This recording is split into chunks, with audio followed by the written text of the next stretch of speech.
Hello, everyone, and I hope you're all having a wonderful day. It's Zakiziel here, and today I'll be reacting to a Commissar story, Unofficial 40K audio drama part 2, The Hand by Old Man Reacts. It's, as always, I highly recommend that you check out Old Man's channel if you're not doing so already.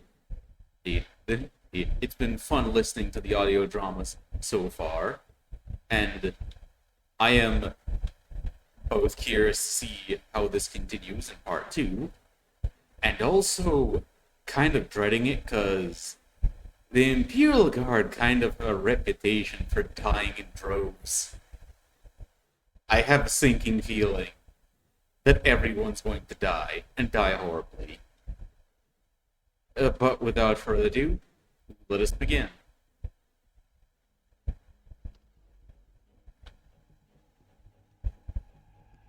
For almost 2 years I had called the Tauros my command tank, but now it was roaring over these fields and rows, jumping off the ground, almost flipping half the time with the pace my driver was taking.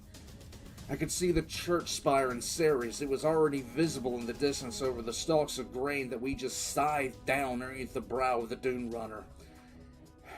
I was so frustrated at the lack of information on the data slate I'd almost thrown it in the trash before I left the party. There was nothing there. Nothing but this mathematical computation scaled up by the astropaths to explain what they had actually seen.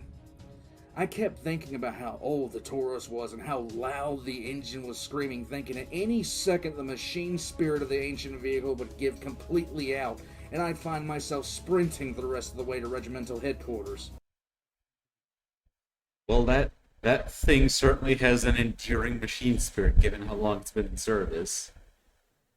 But also, if the only thing that the astropaths could tell was that whatever was coming is massive, I get the feeling it's either A, a space hulk full of orcs, or B, a hive fleet. My blood was up. For the fifth time I read the report, there was only one paragraph and nothing to support it. Absolutely nothing. Jeffries, after receiving mobilization order after mobilization order and reading about gene stealer uprisings, Tau diplomatic forays, and these reports of Drakari raiding parties and everything else like it, I would have paid a Spire noble's ransom for anything more than the short paragraph that I got. The Tauros slammed hard enough into a ditch to nearly throw my hat off and myself out of the Tauros itself, but I didn't even look up from the data slate. The guardsman driving didn't even bother apologizing either. Neither of us had spoken. He hadn't even kissed his daughter goodbye as we left the party, topping out the speed of the Tauros before he even got out of sight. For the 9th time, I slapped the data slate down on my thigh rather than throw it out the side of the Tauros or snap it over my knee. The only information in it was that there was an expected breach at the Mandeville point that was going to occur in a few hours. No numbers, no records, nothing. Not even speculation. And that was the worst part, Jeffries. Going into an engagement blind and deaf, basically. That is, well, yeah.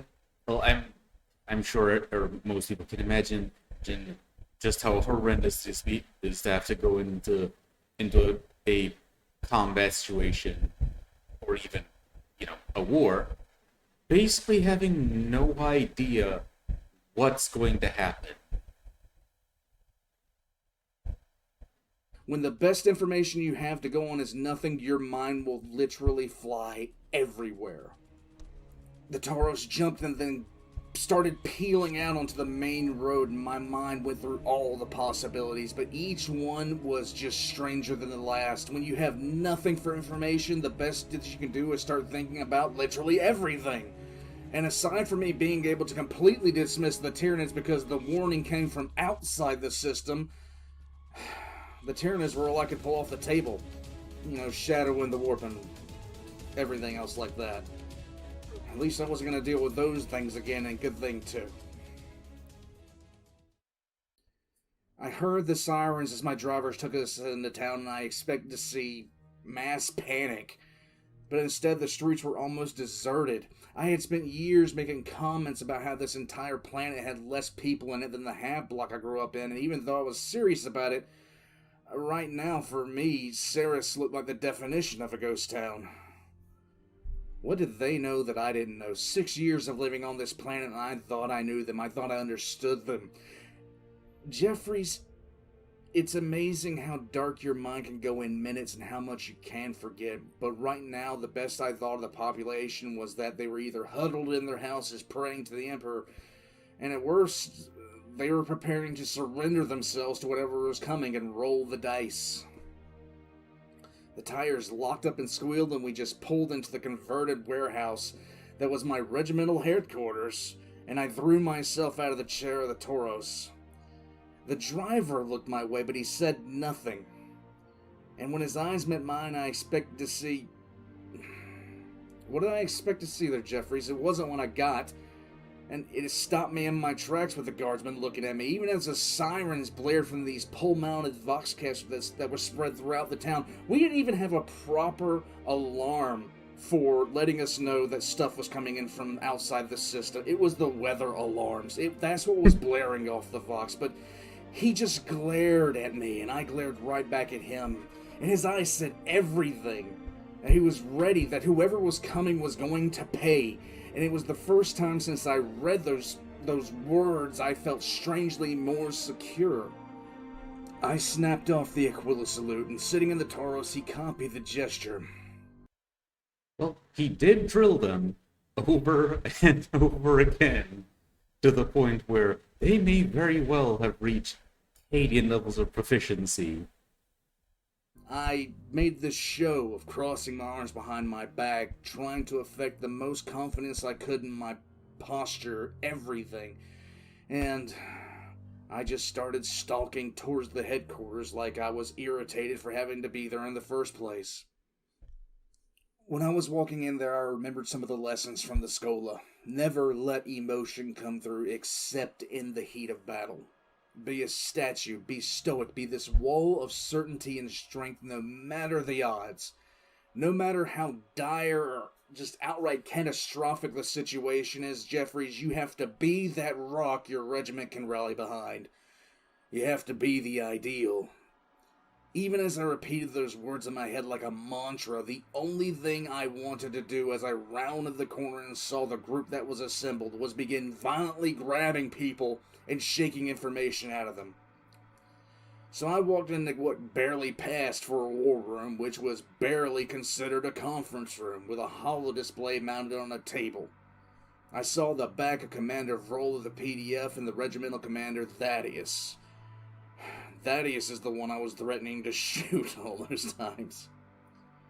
The room itself was packed, but as soon as I was seen, they started calling out for me, and this way just parted in the center for just enough for me to move through. On the holo display, the Avalon system was displayed in bright green with the Mandeville point highlighted on the edge of the system. The Avathon Defense Flotilla, which is a mouthful of a title for the two-system defense craft Avathon had, were at the Mandeville point already, and they were just two little blips on the screen next to a large Aquila icon. I stepped up to the table and I looked at my left at the commanders of both the regiment and the PDF, then I put my data slate down on the table. Thaddeus was grim-faced, and I knew I was, but Vroll looked more nervous and jumpy. I didn't even think about it. In my mind, he was probably doing his best not to panic considering the circumstances. It's a thing. I walked in, and I knew before I even stepped foot in there that only with one war under my belt I had seen more combat than anyone else in the room, and all of them combined. Glancing around the table, I could see all these data slates being passed around. I could see the leader of the astropathic choir, and everybody just seemed to be doing a really good job of giving her as much space as possible. Off in another corner, I could see the red-robed tech priest of Mars. All four of them.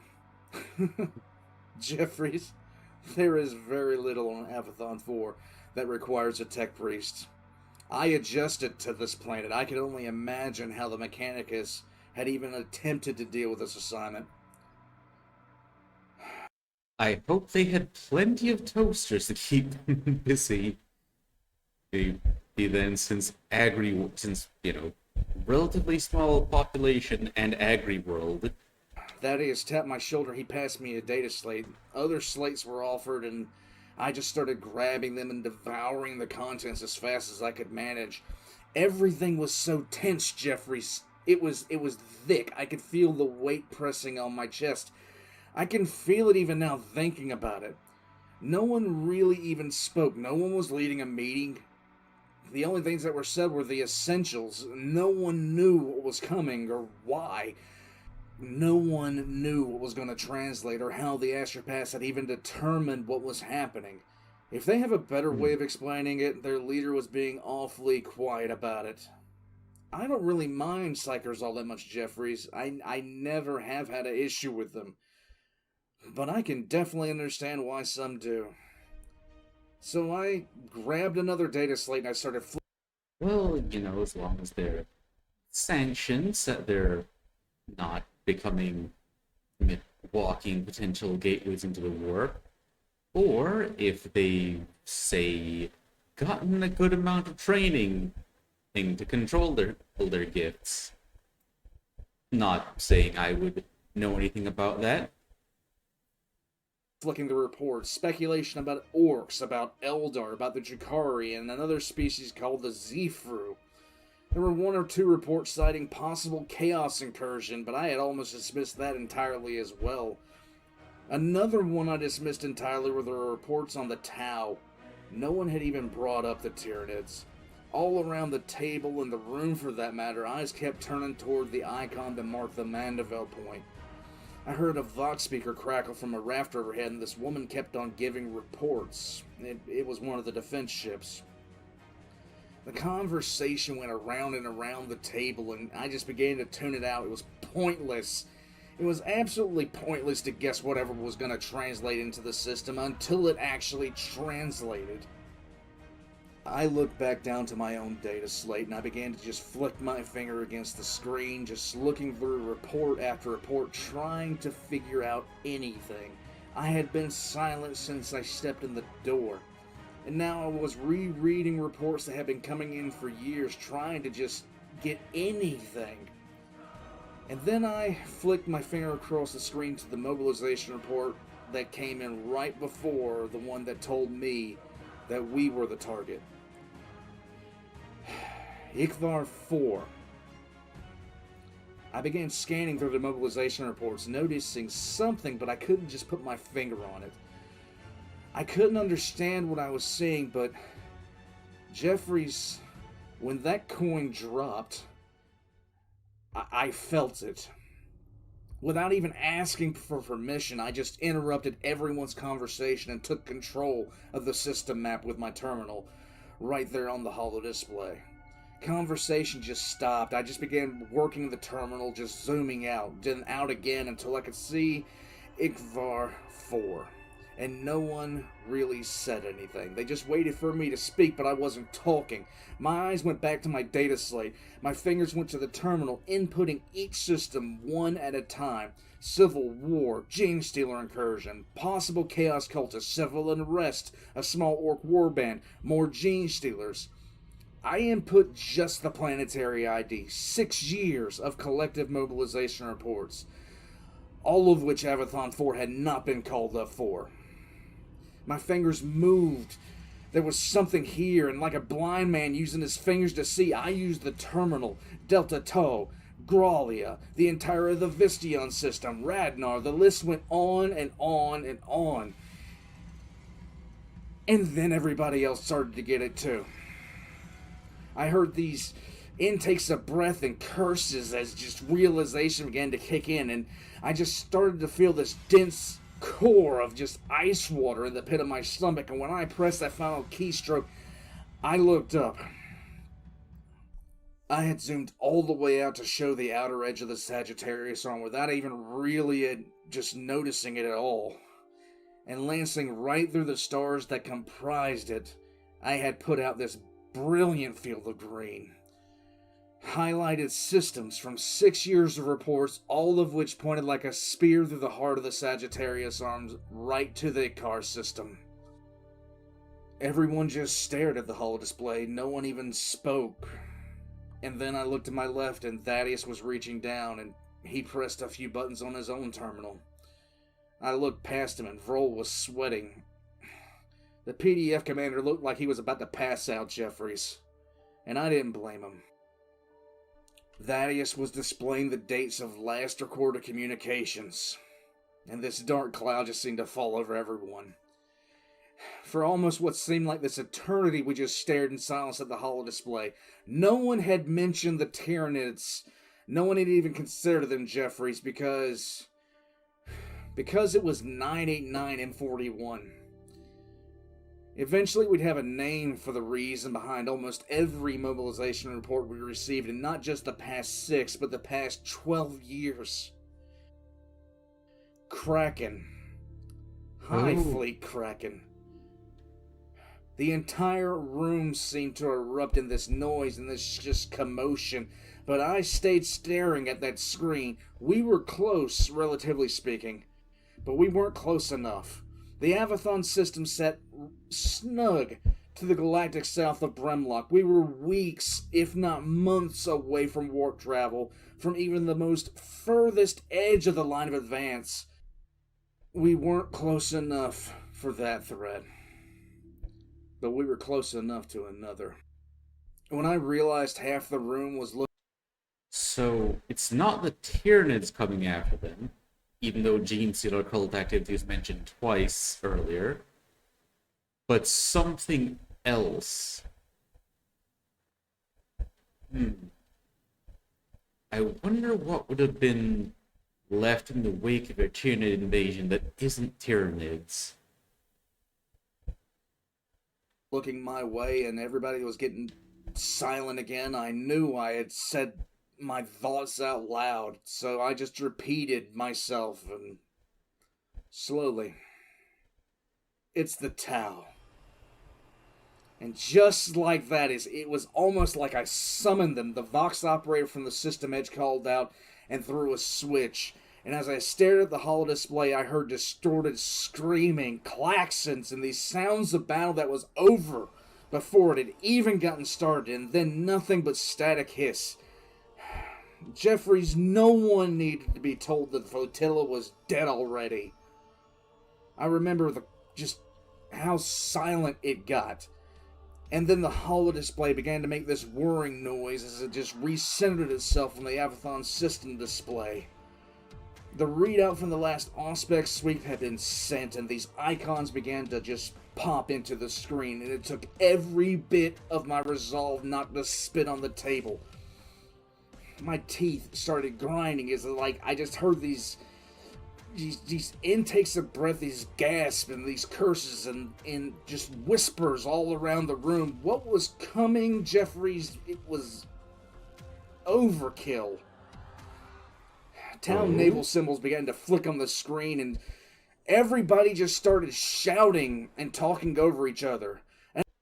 So one of the occasions when the Tau actually decided to use military force was to push a conquest, which makes sense, and taking advantage of the disorder caused by Tyranid Hive fleet passing in the general vicinity. An explorer battleship, 2 merchant cruisers, and I stopped caring before I even started counting the escorts. Runes began to flash across the screen. I just curled my hands behind my back and I tightened the fists. My mind started racing. I just looked at the screen. While the Imperium was distracted, the Tau had come, and they were bringing enough not just to take the planet, but they were going to hold it. But Jeffries, this was not their way. Back then, just like any other Commissar being deployed to that section of the galaxy, you read the reports on the Tau. This was not how they did things. Nothing in this matched the reports. Yeah, because the Tau normally prefer to send diplomats from the Watercast as far as I know, and try to get Worlds to join voluntarily. So them deciding to come in and invade, just all of a sudden, bit out of their MO. It was months, if not years, of subversion with those in positions of power turned to their stupid cause. I hadn't in 6 years heard of a single visit from a Watercast diplomat or anything of the sort. Throne knows I would have met the Xenos myself if only to put a bolter in their face with instructions to leave the Emperor's domain. This was back before I really understood them. I turned away from the screen and I looked over the room to distance myself from the situation, to try to think clearly. The force they were bringing, it was obvious they wanted this over fast and they didn't want a protracted engagement, but direct invasion, that was just not their way. Even with a world population as small as this one, they would have at least turned... Vroll was gone. I blinked and then snapped my head to where he'd been standing only a few seconds before. Commander Vroll was not in the room. He was gone. I spun around. My eyes started looking. Don't tell me. He made a deal with the Tau, didn't he? Around the room. Ice water hits my veins and it chills my blood until it just starts running cold in my heart. Jeffries, there's no sign of him. There's no sign of him. My eyes are looking around. The noise of the command center just dulls into a roar. I know, Jeffries. I know. The regimental commander's looking at me. He's nervous. My eyes are wide. I'm breathing hard. I'm the center of attention now. Everybody's looking at me, but I'm looking everywhere else. My stomach lurches. I can see what's about to happen. The Mage's Tech Magos, the regiment's entire command staff, most of the civil defense staff, the leader of the Astropaths, all in this room. And right there, standing at the end of the table, crying as he looks at the holodisplay, at the war that is to come, is the planetary governor. Every major player in the defense of this world is standing here, now, in this room. Clear the room! I yell it as I grab hold of the collar of the regimental commander. I'm yanking them, half dragging them out the door. Jeffries? Jeffries?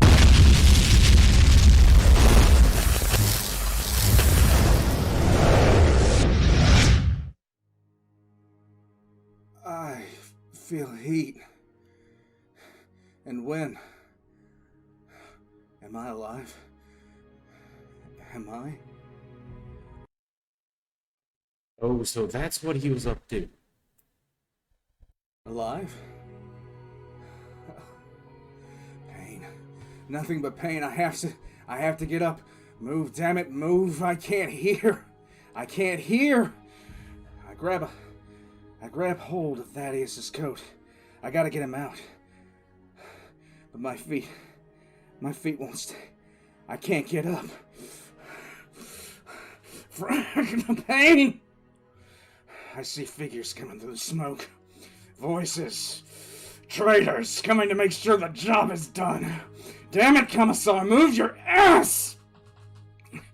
Visions going. Hands are coming. Traitors! I'm being dragged by both arms. I can't take control of myself. Fight back! Voices shouting. My eyes are barely open. I see guns everywhere. Sunlight. I see how it is now. Drag a symbol of Imperial authority and execute them in broad daylight for the whole fucking world to see. I'd spit on them if I could lift my fucking head. I'd piss on them for the traitor swine they are. Well, this certainly answers a lot about why the Commissar hates the Tau so much. What are they saying? I'm being put in the Tauros by civilians? Oh, they're rescuing him. It's cold water. My attention's coming back. I look around. I shake my head. I'm trying to clear this fog that tries to close in on me. I'm trying not to pass out. This woman leans over me, and I'm half slumped in the passenger seat of the Tauros. I hear her call out for others, and I'm looking at her. My ears, they're just finally stopping that ringing, and I can focus. She hands me another cup of water, and I drink it, and only then do I notice the guardsman who drove me, and he's on the shortwave Vox, and he's talking. He looks relieved, and he's telling whoever's listening that I'm alive. I reach out and I grab the Vox transmitter. Get 2 squads and get to the astropathic choir! I scream into the receiver, and I can't believe how hoarse I sound. Evacuate them if they're still alive, and if anyone sees Commander Vril, shoot him on sight! I almost collapse back in the chair, and I only yank myself up. I almost instantly fall over. Thaddeus, I have to see if Thaddeus is still alive. I feel an arm slide underneath me, and I see the eyes again. There they are. And I'm throwing my arm around the shoulder of their owner. Myself and the guardsmen, we move back to the smoking ruin of the regimental headquarters. I can't believe it. My eyes are just wide, just for a second before I get control of myself as I see just the scale of the destruction, and I just focus in again. I start glancing around, and I almost draw my bolt gun on reflex when I see how many armed civilians are around us until I see them running into the building. I squeeze hold of the guardsman's shoulders and I stop moving, and I just set my jaw because I see bodies. I recognize what was once Thaddeus. It's just pieces. I see what looks to be this broken toy laying a few feet away from what's left of him, and it's the tech majors, Jeffries. I honestly don't know, and I never have figured out how I wasn't lying right there with them. Have they pulled anyone else out alive? I ask, and I actually succeed. Perhaps the Commissar, or has the Emperor's blessing.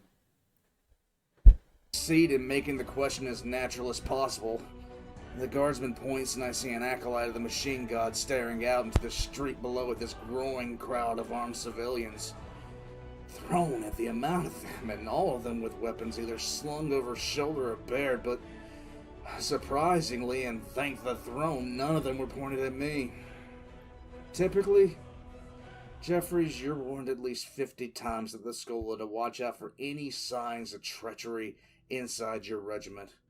In almost every case recorded, the first one to be killed if a regiment or world starts to turn against their oaths, that would be the Commissar. As soon as the blast went off, I was convinced anyone coming out of that smoke was coming to finish off where the bomb had started. I pulled my way away from the guardsmen, and I half walk, half limped over to the red-robed acolyte that was still alive. Are you injured, Tech Priest? The adept was young, shockingly young. He was barely modified in the way the cog boys tend to do themselves. He just had a lone mechadendrite coiled around his waist. He couldn't be more than 20 standard Terran years. No, I am operational. I am not damaged, he mutters. I would only learn after years of knowing him that the Majors, as well as 2 others, had been standing between him and the blast and had absorbed nearly all of it. We didn't have time to count our blessings on this, though. If my own arrival from the Mandeville point when I translated a system all those years ago had been any judge, we only had 4 days until the Tau would be able to start landing troops. Tech Priest! Phasion. I am called Phasion, Commissar. Oh, this is how he meets Phasion. The acolyte interrupts me, but he's still staring at the same spot he had before I even stepped near him. Tech Priest Phasion. He turns to me, and I just remember the look in his eye. He looked as stunned as I felt. What happened in there, Commissar? He says it more than he asks, and he gestures with his head back toward the fire and the smoke to the building that's burning down behind us. We both look. Civilians and more members of the regiment who are showing up are running in and out of the building. Some are coming out coughing, others are coming out in tears, and others are dragging what's left of the people that were in there. I take a breath and I steady myself and I wall myself off from all of it.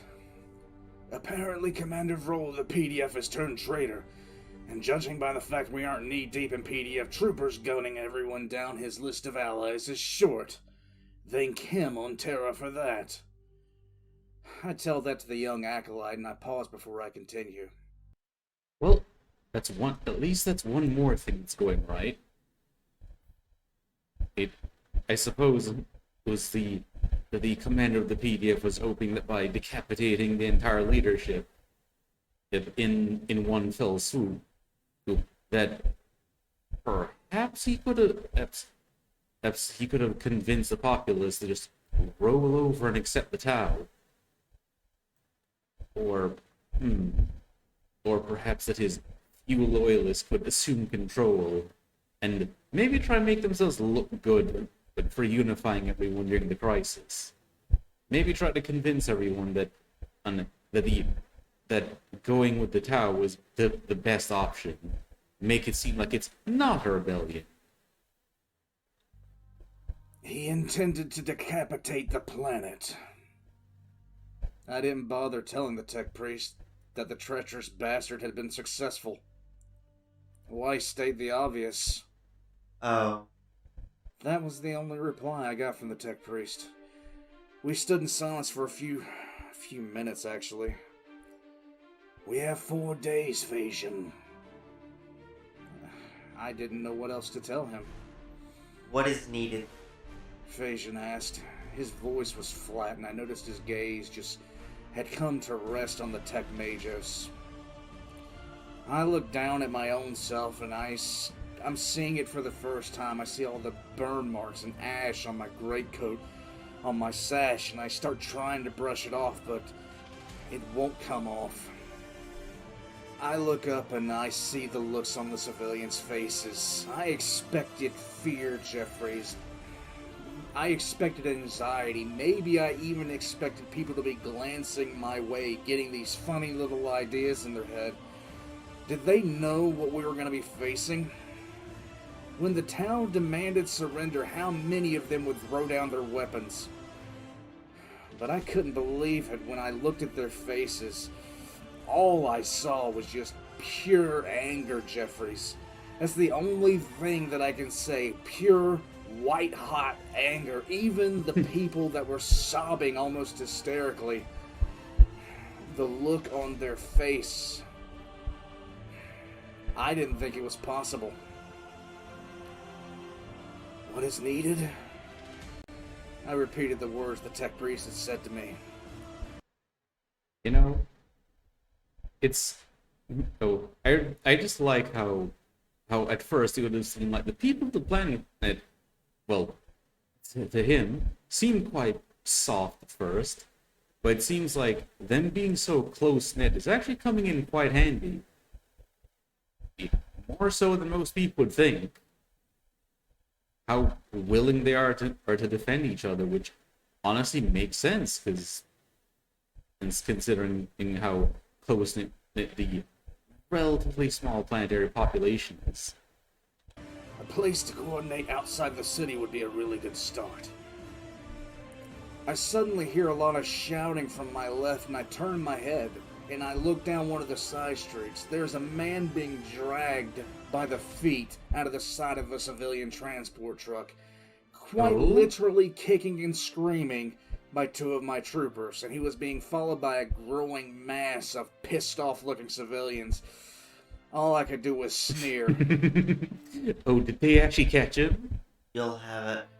Phasian still just stood there motionless, but I was already stalking towards my troopers. I recognized my troopers, Kolo and Viserius, but my eyes were on the uniformed form of the PDF commander, Commander Vroll, whose uniform was now much worse for wear. I yanked my bolter out of its holster, flipping the safety off. Vroll was shouting curses as he was being dragged up until the point he saw me, and I must have cut quite the sight. I hadn't seen myself in the mirror yet, Jeffries. Blood was caked on my face like a mask. My greatcoat was covered in ash and the gore of those that had been in the room with me.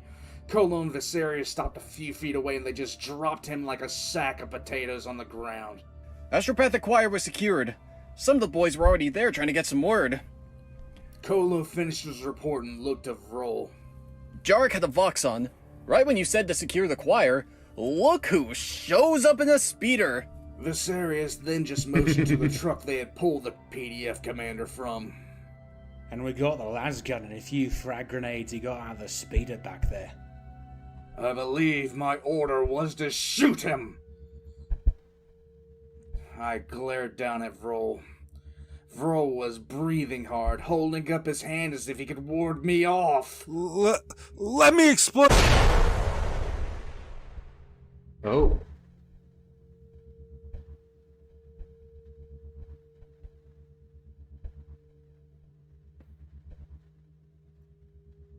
You know, granted, there's a massive Tau invasion fleet in orbit waiting for them, but